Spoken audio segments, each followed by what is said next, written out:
இப்போ வந்து எப்படி வந்து போதை கலாச்சாரம் வந்து தமிழ் சினிமாவில் ரொம்ப இப்போ வந்து பயங்கரமாக பேசப்பட்டுருக்கு. அது வந்து ரொம்ப நாளாக நடந்துட்டு இருக்குது. இப்போ தான் வந்து தெரிஞ்சிருக்குது. இப்போ தான் அது வந்து வெளியே வந்துருக்குது. ஸோ அதே மாதிரி வந்து யூடியூப்பில் வந்து பணம் வாங்கிட்டு ரிவ்யூ பண்ணுற ஒரு கலாச்சாரம் ரொம்ப நாளாக நடந்துட்டு இருக்குது. அது வேண்டாம். அது ஆரோக்கியமான விஷயம் கிடையாது. அது வந்து உங்களை ஃபாலோ பண்ணுற அந்த வியூவர்ஸ்க்கு நீங்கள் துரோகம் பண்ணுற மாதிரி.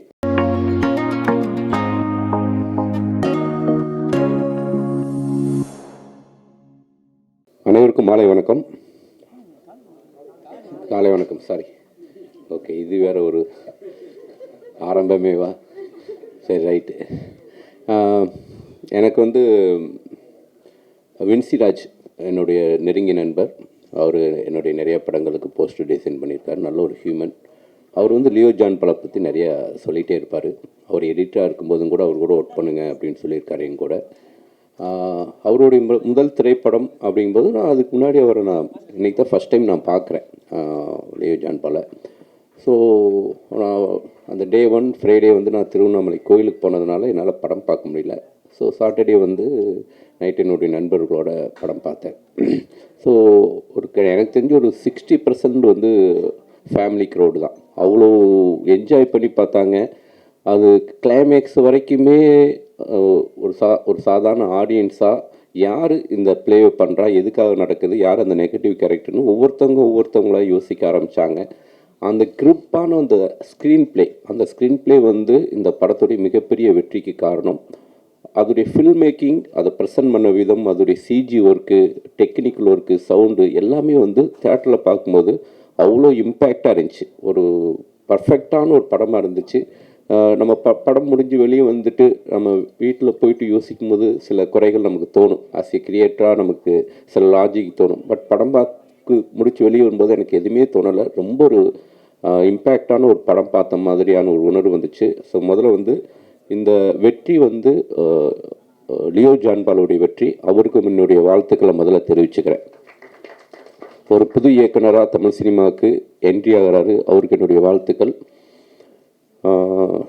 செகண்ட், இந்த படத்துடைய கேமராமேன், இந்த படத்துடைய எடிட்டர், இந்த படத்துடைய ஆர்ட் டைரக்டர், இந்த படத்தில் ஒர்க் பண்ண மியூசிக் டைரக்டர், இந்த படத்தில் ஒர்க் பண்ண அசிஸ்டன்ட் டைரக்டர், எல்லாருடைய கான்ட்ரிபியூஷனும் அந்த ஆன் ஸ்க்ரீன் தெரிஞ்சு எல்லாரும் சேர்ந்து ஒரு உண்மையாக ஒரு சினிமா மேலே இருக்கக்கூடிய ஒரு காதலில் ஒர்க் பண்ணியிருந்தால் மட்டும்தான் அவ்வளோ பர்ஃபெக்டாக ஒரு ஸ்க்ரீனில் வந்து ஒரு நல்ல படம் கொடுக்க முடியும். ஸோ தொழில்நுட்ப கலைஞர்கள் அனைவருக்கும் என்னுடைய வாழ்த்துக்களை சொல்லியிருக்கேன். ஒரு அற்புதமான படம் கொடுத்துருக்காங்க. ஸோ அதுக்கு என்னுடைய வாழ்த்துக்கள். இந்த படத்தில் ஹீரோவா அறிமுகமாகிற அஜய் திஷான், ஸோ ஒரு உதவி இயக்குனராக இருந்து எப்படி விஷால் மாதிரி, கார்த்தி மாதிரி ஒரு உதவி இயக்குனராக இருந்து அதுக்கப்புறம் சினிமாக்குள்ளே நடிக்க வந்திருக்காரு. ஏன்னா வந்து அந்த உதவி இயக்குனராக இருக்கும்போது தான் வந்து முழுக்க வந்து ஒரு சினிமாவில் எவ்வளோ டஃப் அப்படிங்கிறத புரிஞ்சிக்க முடியும். அதை வந்து 2 படங்களில் உதவி இயக்குனராக ஒர்க் பண்ணிவிட்டு இந்த ஸ்க்ரீனில் வந்து நிற்கும்போது அந்த ஸ்க்ரீனுடைய வேல்யூ நிச்சயமாக அஜய்க்கு தெரியும். அதை வந்து சரியாகவும் பயன்படுத்தியிருக்காரு. நிச்சயமாக வந்து தமிழ் சினிமாவில் ஒரு நல்ல ஒரு யங் ஹீரோ, இப்போ ஒரு 4-5 யங் ஹீரோஸ் இருக்கிறாங்க. பட் முக்கியமான ஒரு ஹீரோவாக வருவார். அதுக்கு ரொம்ப அவர் ஸ்க்ரீனில் பார்க்கும்போதே தெரியுது. சாதாரண ஏதோ லவ் பண்ணிவிட்டு லவ் ஃபெயிலியர் ஆகிட்டு அப்படின்னு ஒரு சின்ன ரோல் கிடையாது. அவ்வளோ வெயிட்டேஜான ஒரு ரோல். அதுக்கு வந்து அவளுடைய முழு எஃபர்ட்டையும் போட்டிருக்காரு. நிச்சயமாக தமிழ் சினிமாவில் ஒரு முக்கியமான ஒரு ஹீரோவாக வரணும் அப்படின்னு நான் வந்து ப்ரேயர் பண்ணிக்கிறேன். அஜய்க்கு என்னுடைய வாழ்த்துக்கள். விஜயாண்டி சார் வந்து அஜய் பேசும்போது அப்படியே பார்த்துட்டே இருந்தார். அப்படியே ஒரு அப்பா பையனை பார்க்குற மாதிரி எனக்கு இருந்துச்சு. அப்படியே வந்து ஏன்னா விஜயாண்டி சார் அந்த ஏஜில் ஹீரோ ஆகணும்னு ஆசைப்பட்டிருப்பார். ஸோ அவருடைய ஆசையை வந்து அவர் முன்னாடி நின்று பேசிகிட்டு இருக்கிற மாதிரி பார்த்தாரு. அதுவே எனக்கு ரொம்ப பிடிச்சிருந்துச்சு. நிச்சயமாக வந்து அஜய்க்கு வந்து நல்ல ஒரு எதிர்காலம் இருக்குது. அப்புறம் இந்த படத்தில் ஹீரோயின் ஷஷ்மிதா. ஸோ அவங்க வந்து இந்த படத்தில் வந்து ஒரு பையனாக நடிச்சிருக்காங்க அப்படி தான் சொல்லணும். ஒரு பாய்கட்டில் ஒரு ஷாட் வரும், என்ன ஷாட், அது என்ன பெர்ஃபார்மன்ஸு, அது பார்க்கும்போதே ஏதோ ஹாலிவுட் படம் மாதிரி இருந்துச்சு. ரொம்ப ஒரு அவ்வளோ இன்டென்ஸான அந்த ரியாக்ஷன், அது ரொம்ப ரொம்ப புதுமையாக இருந்துச்சு, ரொம்ப இம்பேக்டாக இருந்துச்சு. நிச்சயமாக அவங்க தான் இந்த படத்துடைய மெயின் பில்லர். அவங்களுக்கு என்னுடைய வாழ்த்துக்கள்.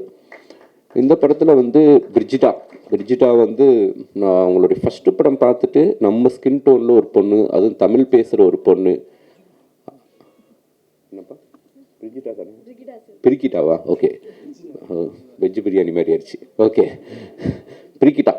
பிரிக்கிட்டா வந்து அவங்களுடைய ஃபஸ்ட்டு படம் பார்த்துட்டு நான் வந்து அவங்கள கூப்பிட்டு பேசினேன். ரொம்ப நம்மளுடைய நேட்டிவிட்டி ஸ்கின் டோன் அப்படின்ட்டு. என்னுடைய 2 படங்களும் கூட நான் வந்து மார்கழி திங்களாக இருக்கட்டும், டு கேலர் ஸ்டோரியாக இருக்கட்டும், அவங்கள்ட்ட பேசும்போது அவங்க வேற ஒரு படங்களில் நடிச்சிட்டு இருந்ததுனால அவங்களோட ஒர்க் பண்ண முடியல. பட்டு தமிழ் சினிமாவில் முக்கியமான ஒரு ஹீரோயினாக நிச்சயமாக வருவாங்க. ஏன்னா நம்மளுடைய ஸ்கின் டோன், ரொம்ப அழகாக நடிக்கிறாங்க, நல்லா தமிழ் பேசுகிறாங்க, அவங்களுக்கும் நல்ல ஃபியூச்சர் இருக்குது. இந்த படத்தில் வந்து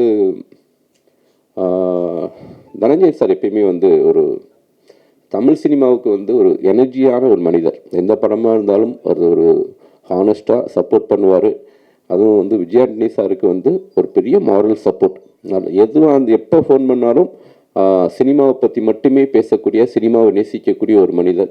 ஸோ அப்படிப்பட்ட ஒரு மனிதர் இந்த படத்தில் வந்து ஒரு சப்போர்ட்டராக, இந்த படத்துக்கும் அவருக்கும் எந்தவித சம்மந்தம் கிடையாது, இருந்தாலும் வந்து ஒரு சப்போர்ட்டராக வந்து இறங்கி வேலை செய்கிறாரு. அவருடைய நிஜமான கருத்துக்களை வந்து ஓப்பனாக விஜயாண்டனி சார்ட்ட, நான் செஞ்சு விஜயாண்டனி சார்ட்ட ரொம்ப ஹானஸ்ட்டாக ஓப்பனாக பேசக்கூடிய ஒரு ஆள் அவர் தான் நினைக்கிறேன். ஸோ அவர் லவ்வர்ஸ் மாதிரி 2 மணி நேரம்லாம் பேசுவாங்க 2 பேரும். ஸோ அந்த அளவுக்கு வந்து 2 பேரும் அந்த நட்பு அது வந்து ஆரோக்கியமானது. ஸோ அவருக்கு என்னுடைய வாழ்த்துக்களை தெரிவிச்சுக்கிறேன். பத்திரிகை நண்பர்கள், எனக்கு வந்து எல்லாருமே எனக்கு ரொம்ப அண்ணன்ட்டு நான் எல்லார்ட்டையும் நல்லா பேசுவேன். எல்லாருக்கும் நிறைய ப்ரெஸ் மீட்டு, நிறைய இடங்களுக்கு நான் போனதுனால எனக்கு பத்திரிகை நண்பர்கள் எல்லாருமே எனக்கு வந்து ஒரு கூட பிறந்த அண்ணன் மாதிரி அப்படித்தான் நான் பழகுவேன். கவிதா சிஸ்டரும் கூட வந்து நான் ஃபங்க்ஷனில் தான் பார்த்துருக்கேன். பட் அவங்களோட வந்து ஒரு ஒரு என்னென்னா வந்து ரொம்ப ஜெனுவனாக ஒரு கருப்பான ஒரு ஸ்கின் டோன் இருந்துக்கிட்டு ஒரு ஸ்க்ரீனில் வந்து பேச்சு மூலமாக ஒரு அட்ராக்ட் பண்ணுற அந்த தகுதி, அந்த தன்மை இருக்குதுங்களே, அது வந்து ரொம்ப நல்லா இருக்குது. அது வந்து உடைச்சி அவங்க வந்து கவிதா வந்து இப்படி ஒரு மேடையில் வந்து நிறையா படங்களுக்கு வந்து அவங்க தொகுப்பாளராக வழங்கிட்டுருக்காங்க. அவங்களுக்கு வந்து என்னுடைய வாழ்த்துக்களை தெரிவிச்சுக்கிறேன். எதுக்காகனா நம்ம ஒரு குடும்பங்கிறதுக்காகத்தான் நான் இந்த டாப்பிக்கே எடுக்கிறேன். சினிமாவுங்கிறது நம்ம எல்லாருமே வந்து நீங்களாம் சேர்ந்து தான் நாங்களாம் சேர்ந்து தான் நீங்கள், ஸோ எல்லாம் சேர்ந்து தான். பட்டு சமீபத்தில் டிஎன்ஏ திரைப்படமாக இருக்கட்டும், மார்கன் திரைப்படமாக இருக்கட்டும், பிகினிங் ஃபஸ்ட்டு 2 days ரிவ்யூ பார்க்கும்போது ரொம்ப பாசிட்டிவான ரிவ்யூவே இல்லை. சரி என்னடா இப்போ இவ்வளோ ரிவ்யூ வந்து இப்படி இருக்குது அப்படின்ட்டு அப்புறம் ஸ்க்ரீனில் தேட்டருக்கு போனால் படம் எனக்கு ரொம்ப பிடிச்சிருந்துச்சி, ரொம்ப என்கேஜிங்காக இருந்துச்சு. இந்த திரைப்படத்தை எதுக்கு இவ்வளோ ஒர்த்லெஸ் படம் அப்படின்லாம் சொல்லியிருக்கிறாங்க அப்படின்லாம் எனக்கு ரொம்ப வருத்தமாக இருந்துச்சு. டிஎன்ஏ திரைப்படத்துக்கும் அது நடந்துச்சு, இந்த திரைப்படத்துக்கும் அது நடந்துச்சு. ஸோ என்னென்னா இப்போ ஒவ்வொரு யூடியூபர்ஸாக இருக்கட்டும், எல்லாருமே வந்து உங்களுக்கான அந்த வியூவர்ஸ்க்கு நீங்கள் உண்மையாக இருங்க. அதுதான் நான் சொல்கிறது. இப்போ வந்து எப்படி வந்து போதை கலாச்சாரம் வந்து தமிழ் சினிமாவில் ரொம்ப இப்போ வந்து பயங்கரமாக பேசப்பட்டுருக்கு. அது வந்து ரொம்ப நாளாக நடந்துகிட்ருக்குது, இப்போ தான் வந்து தெரிஞ்சிருக்குது, இப்போ தான் அது வந்து வெளியே வந்துருக்குது. ஸோ அதே மாதிரி வந்து யூடியூப்பில் வந்து பணம் வாங்கிட்டு ரிவ்யூ பண்ணுற ஒரு கலாச்சாரம் ரொம்ப நாளாக நடந்துகிட்ருக்குது. அது வேண்டாம், அது ஆரோக்கியமான விஷயம் கிடையாது. அது வந்து உங்களை ஃபாலோ பண்ணுற அந்த வியூவர்ஸ்க்கு நீங்கள் துரோகம் பண்ணுற மாதிரி. அது வந்து என்னை தயவு செஞ்சு அது மாதிரி பண்ணாதீங்க. உங்களுக்கு என்ன ஜெனுவனான ஒரு ஒப்பீனியன் தோணுதோ அதுக்கு பண்ணுங்கள். உங்கள் யூடியூப்பில் ஆடு கொடுத்தா அதுக்கேற்ற மாதிரி ஒரு ரிவ்யூ பண்ணுறதும், யூடியூப்பில் ஆடு கொடுக்கலன்னா அதுக்கேற்ற மாதிரி ஒரு ரிவ்யூ பண்ணுறதும், அது வந்து ரொம்ப ரொம்ப வருத்தம் அளிக்குது. ரொம்ப ஜெனுவனாக இருக்கணுங்கிறது தான் என்னுடைய ஒப்பீனியன். இது வந்து இப்போ நான் இது மாதிரி பேசுகிறதுனாலும் கூட சில யூடியூபர்ஸ்க்கு என் மேலே கோபம் வரும், இவன் யோகியமா அப்படின்ட்டு. ஸோ நான் யோகியம் தான். ஏன்னா என்னுடைய சினிமாவுக்கு, என்னுடைய தயாரிப்பாளருக்கு நான் ரொம்ப நேர்மையாக தான் நான் படங்கள் பண்ணிகிட்ருக்கேன்.